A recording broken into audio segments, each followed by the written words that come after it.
യെശയ്യാ പ്രവചനം 34-16 യഹോവയുടെ പുസ്തകത്തിൽ അന്വേഷിച്ച് വായിച്ചു നോക്കുവിൻ, അവയിലൊന്നും കാണാതിരിക്കില്ല, ഒന്നിനും ഇണയില്ലാതിരിക്കില്ല.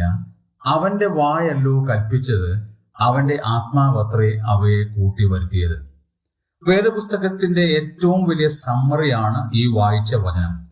നാം വിശ്വസിക്കുന്ന, വായിക്കുന്ന, പഠിക്കുന്ന പുസ്തകം അത് യഹോവയുടെ പുസ്തകമാണ്.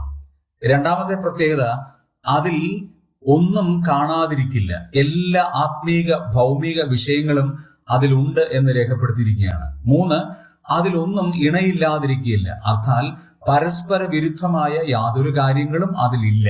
4, യഹോവയുടെ വാക്കാണ് കൽപ്പിച്ചത്. ദൈവമാണ് ഈ വചനങ്ങൾ കൽപ്പിച്ച് നൽകിയത് എന്ന് വളരെ വ്യക്തം. 5-ാമത്തെ കാര്യം, അവന്റെ ആത്മാവാണ്, അതായത് പരിശുദ്ധാത്മാവാണ് ആ വചനത്തെ കൂട്ടി വരുത്തിയത്. യഹോവയുടെ പുസ്തകത്തിനുള്ള ഇത്രയേറെ പ്രത്യേകതകൾ വേറെ ഒരു പുസ്തകത്തിനും ആവശ്യപ്പെടുവാനായിട്ട് ഇല്ല. ഇന്നത്തെ നമ്മുടെ നവമാധ്യമങ്ങൾ പറയുന്നത് ഇപ്രകാരമാണ്: വേദപുസ്തകത്തിന് മാത്രം യാതൊരു മാറ്റവുമില്ല. ഇന്ന് എല്ലാ ഫോണും ലാപ്ടോപ്പും ഒക്കെ അപ്ഡേറ്റ് ചെയ്യണം, ഇല്ലെങ്കിൽ വർക്ക് ചെയ്യത്തില്ല. എന്നാൽ തിരുവചനത്തിൽ ഒരു അപ്ഡേഷന്റെ ആവശ്യകതയില്ല.